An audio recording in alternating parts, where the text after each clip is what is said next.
दोस्तों, इस वक्त की बड़ी खबर, अमेरिका ईरान बहरान के बीच हौसियों का बड़ा ऐलान।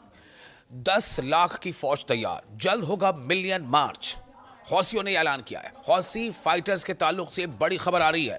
हौसियों ने दे डाली है बहुत बड़ी धमकी, बड़े पैमाने पर एहतजाज और यकजहती का ऐलान किया है हौसियों ने। अमेरिका इसराइल के मुमकिन हमले के खिलाफ बड़ा इंतबाह। दोस्तों, मैं हूं विशाल।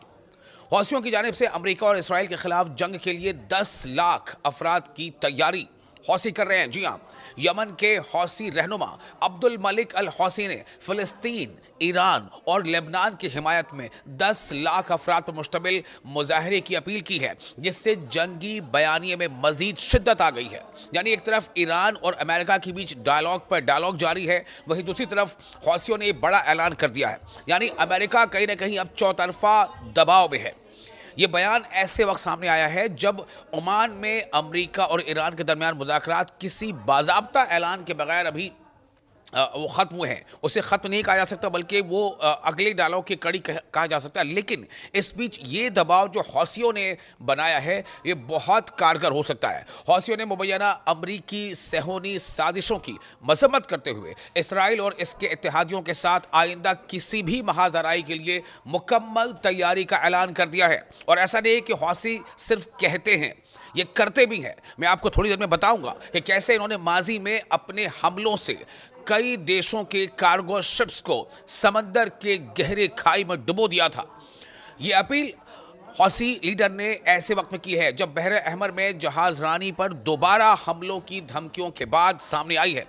जबकि एक खौफनाक वीडियो भी गर्दिश कर रही है, जिसमें एक जलते हुए जहाज को दिखाया गया है।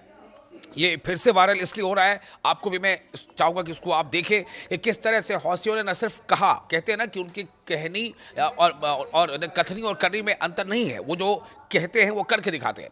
और इस पर उन्होंने लिखा भी है कि सून, यानी कि जो वीडियो वायरल हो रहा है उस पर वो लिखा है सून, यानी कि जो हमने माजी में किया हम जल्द ही ऐसा फिर अनकरीब कर सकते हैं, मुस्तकबिल में, फ्यूचर में, कमिंग डेज में कर सकते हैं। क्यों? उन्होंने कुछ आगे बातें लिखी हैं।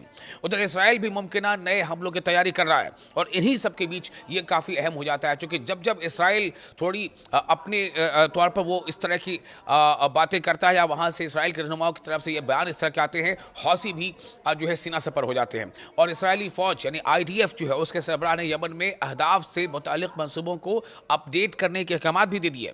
ये बढ़ती हुई कशीदगी ऐसे वक्त में हो रही है जब वाशिंगटन और तेहरान सिफारती अमल को बहाल करने में मुश्किलात का शिकार है और खित्ते में तनाव मजीद गहरा होता जा रहा है, चूंकि ईरान किसी भी सूरत में घुटने टेकने को तैयार नहीं है। ईरान बिल्कुल झुकने को तैयार नहीं है। अमेरिका चाहता है कि ईरान घुटने टेक दे, अमेरिका चाहता है कि ईरान झुक जाए, लेकिन ईरान झुकने को तैयार नहीं है। ईरान ने साफ तौर से कह दिया है कि डायलॉग होगा, बातचीत होगी, वो उसमें शामिल होगा, लेकिन वो अपनी शर्तों पर। इसी बीच ये जो दबाव है हौसियों का, ये बहुत ज़्यादा असर ला सकता है।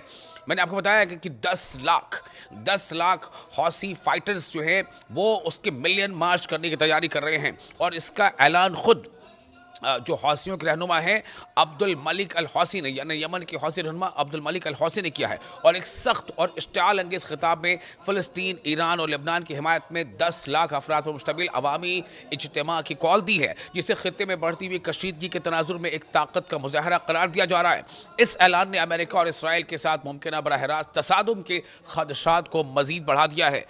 और ये बयान की आप टाइमिंग देखिए, इस टाइमिंग पर बहुत ज़्यादा लोग जो है वो अपना रिएक्शन दे रहे हैं कि बिल्कुल सही वक्त है, जैसा उनका कहना है। जो लोग भी हौसियों के इस एक्शन के तरफदार हैं, ये बयान ऐसे वक्त में सामने आया है जब ओमान में अमेरिका और ईरान के दरमियान बिलवास्ता मुज़ाकरात जो है वो उसका दौर चल रहा था। आपको पहले बता दें कि हौसियों ने, मैंने जिससे पहले आपको बताया कि ऐसा नहीं कि वो सिर्फ कहते हैं, जैसे बड़ी बड़ी बातें करते हैं, जैसे ऐलान करते हैं, जैसा वो कहते हैं वैसा करके दिखाते भी हैं।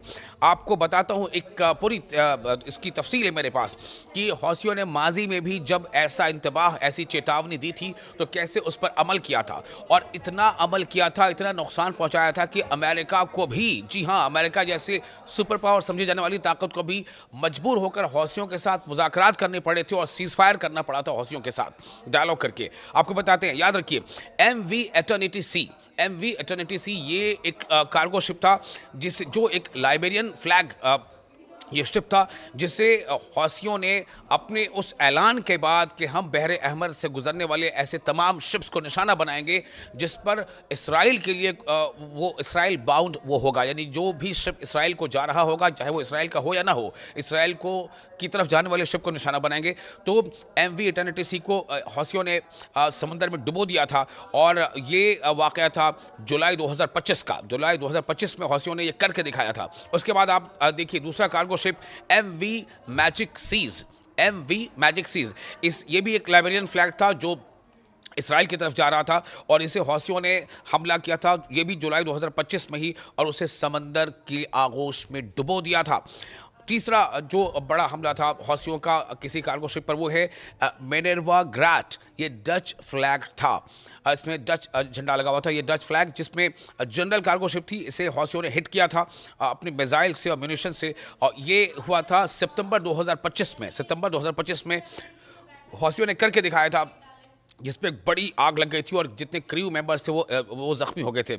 एक और जो बड़ा कार्गो शिप था जिसके हौसियों ने निशाना बनाया था वो था MV रुबेमार, MV रुबेमार। ये कार्गो वेसल था, इससे काफ़ी नुकसान पहुंचाया था, रिपोर्टेडली ये संक हो, ये डूब ही गया था, ऐसी भी रिपोर्ट बाद में आई थी। और ये हुआ था आपका 2024, सन 2024 के शुरुआती दौर की बात है, जब हौसियों ने इसे एंटी शिप मिसाइल से इन बाब अल मनाब बाबल मंदब यानी स्ट्रेट और रेड सी जो रीजन है उसमें बाबल मंदब इलाके में, उस रीजन में इसको हौसियों ने मार गिराया था। तो मैंने जैसा बताया कि हौसी सिर्फ कहते नहीं है, करके दिखाते हैं। और इस बार जो हौसियों ने ऐलान किया है, ये ऐलान अमेरिका पर और साथ ही साथ इसराइल पर भी भारी पड़ सकता है, तब जबकि ऐसी रिपोर्ट्स आ रही हैं कि इसराइल ईरान पर हमला करने के बारे में कुछ सोच रहा है, ऐसी प्लानिंग, ऐसा मंसूबा इसराइल का है। क्योंकि देखिए हर सूरत में इसराइल चाहता है कि ईरान पर हमला किया जाए। ईरान की जो बढ़ती मिलिट्री ताकत है, ईरान की जो बढ़ती न्यूक्लियर ताकत है, या फिर ईरान की जो बढ़ती मिसाइल टेक्नोलॉजी है, मिसाइल ताकत, उसको नुकसान पहुंचाए, इसे कमजोर किया जाए। और इसीलिए इसराइल ये चाहता है, जो मुबस्सिरीन कहते हैं कि इसराइल ये चाहता है कि अमेरिका ईरान पर हमला करे। अमेरिका ये चाहता है कि नहीं चाहता, कि इसराइल ये चाहता है कि अमेरिका ईरान पर हमला करे। तो ऐसी सूरत में कि अगर अमेरिका अगर ईरान पर हमला करने को अपने हक में उतना फायदेमंद नहीं महसूस करता है, तो हो सकता है कि अमेरिका कुछ मसलहत के तहत अपने कदम पीछे हटा ले। लेकिन ऐसे में इसराइल ये चाहेगा कि ईरान पर हमला कर दे, इसके लिए वो कोशिशों में मसरूफ है। लेकिन इसराइल की इस कोशिश को बड़ा धक्का हौसियों ने दे दिया है अपने इस बड़े ऐलान से। आपको ये वीडियो कैसा लगा, आप अपने कमेंट्स हमें कमेंट्स बॉक्स में शेयर जरूर कर सकते हैं। ईरान मिसाइल, दोस्तों अमेरिका और ईरान का जो बहरान है वो किस मकाम तक पहुंचा है? क्या दोनों में बातचीत हो चुकी है? क्या अब ये इस बात पे इत्तेफाक हो गया है कि डायलॉग ही आगे चलता रहेगा और कोई किसी तरह से स्टाइल अंगेज ना तो बातें होंगी ना कोई स्टाइल अंगेज एक्टिविटी होगी? इन सब के बीच एक बड़ा सवाल तो बना हुआ है ही। आपको बता दें कि ईरान की तरफ से एक बड़ा ऐलान सामने आया है। आपको इससे पहले मैंने बताया था कि अमेरिका किन शर्तों पर चाहता है कि ईरान को वो झुका दे।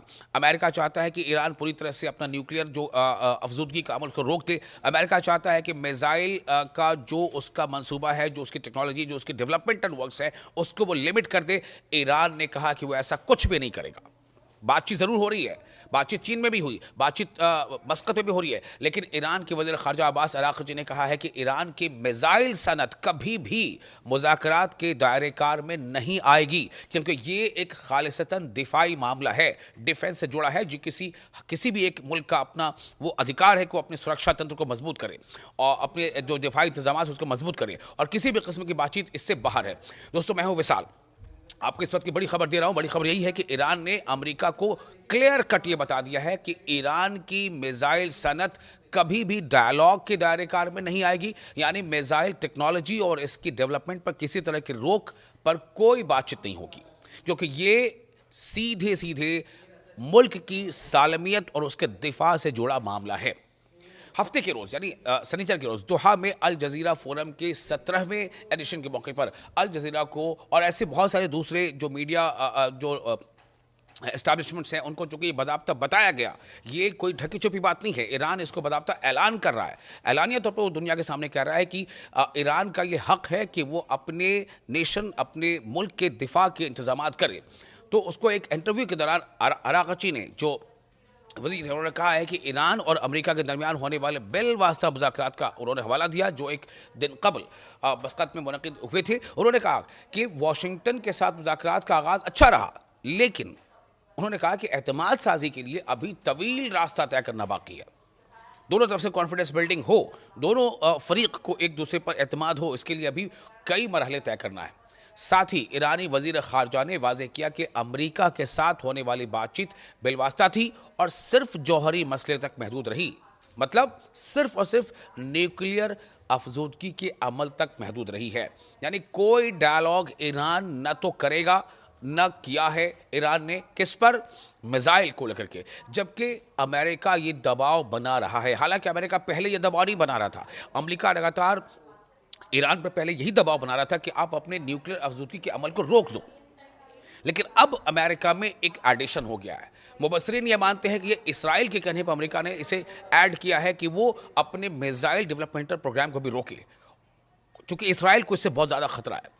तो अराक़ची ने जोर देकर कहा है कि यूरेनियम की अफजूदगी ईरान का नाकाबिल तरदीद हक है और ये अमल जारी रहना चाहिए। साथ ही ये भी कहा है कि हत्ता की फौजी बमबारी भी ईरान की सलाहियतों को ख़त्म करने में नाकाम रही है। अराक़ची ने इस बात पर भी जोर दिया है कि 0% अफजूदगी मुज़ाकरात के एजेंडे में शामिल नहीं है। यानी कि न्यूक्लियर अफजूदगी का अमल बिल्कुल सिफर हो जाए, ये भी इस एजेंडे का हिस्सा नहीं है। वो भी कुछ हद तक जारी रहेगा। ठीक है कि उसमें हम उससे कुछ कम कर सकते हैं, लेकिन 0% हो ऐसा नहीं हो सकता, 0% हो ऐसा नहीं हो सकता। इससे आगे उन्होंने कहा है कि ईरान की मिसाइल सनत न कभी काबिल मुज़ाकरात रही है और न ही मुस्तकबिल में होगी। यानी आने वाले दिनों में भी, फ्यूचर डेज में भी कभी भी ईरान अपनी मिसाइल सनत, मिसाइल इंडस्ट्री, मिसाइल को और डेवलप करने के मंसूबे पर कोई बातचीत नहीं कर सकता, क्योंकि ये एक दिफाई मामला है। तो ये काफ़ी जो है बड़ा एक ऐलान है ईरान की तरफ से। ईरान बातचीत कर रहा है अमेरिका से, लेकिन ईरान बातचीत कर रहा है सिर्फ और सिर्फ न्यूक्लियर मामले पर, जबकि अमेरिका चाहता है कि ईरान को लिमिट किया जाए मिसाइल टेक्नोलॉजी के मामले में भी। और जैसे मैंने पहले बताया कि दरअसल ईरान से या ईरान की मिसाइल टेक्नोलॉजी से जितना खतरा अमेरिका को नहीं, उतना ज़्यादा खतरा इसराइल को है। और इसराइल चाहता है दरअसल कि ईरान अपनी म्यूजिकल जो मिसाइल को डेवलप करने की टेक्नोलॉजी है, उसे तरक्की देने की टेक्नोलॉजी, उसे रोके। लेकिन इसी बीच आपको ये बता दें कि ईरान ने बहुत ही सक्सेसफुली ICBM यानी इंटर कॉन्टिनेंटल बैलिस्टिक मिसाइल का भी तजुर्बा कर लिया है। इसमें एक बड़ा नाम खुर्रम शहर मिसाइल का है। दूसरी तरफ अबू मेहदी जो एक उनके पास मिसाइल है, उसको भी ईरान लगातार अपग्रेड कर रहा है। और ये सब मरीन जो है मिसाइल है, यानी कि समंदर के अंदर से ये मिसाइल सबमरीन के जरिए से वार कर सकता है और वॉर हेड को या जो फ्लीट कैरियर्स हैं, युद्धपोत जिन्हें कहते हैं, उन्हें निशाना बना सकता है। यहाँ तक कि समुद्र से हवा में भी मार कर सकता है। तो इससे भी लगातार ईरान अपग्रेड करता जा रहा है। और दूसरी तरफ ऐसे ICBM मिसाइल जो एक बर्र आज़म से दूसरे बर्र आज़म यानी इंटर कॉन्टिनेंटल भी मार करने की सलाहियत रखते हैं, उसका असर ये है कि अमेरिका का कोई भी शहर अब ईरान के मिसाइल के रेंज में है। और इसलिए अमेरिका चाहता है कि ईरान इस पर भी बातचीत करे, कि ईरान बिल्कुल तैयार नहीं है। ईरान का कहना है कि बातचीत होगी, सिर्फ न्यूक्लियर के मामले पर होगी, मिसाइल वाले मामले पर बातचीत बिल्कुल नहीं होगी।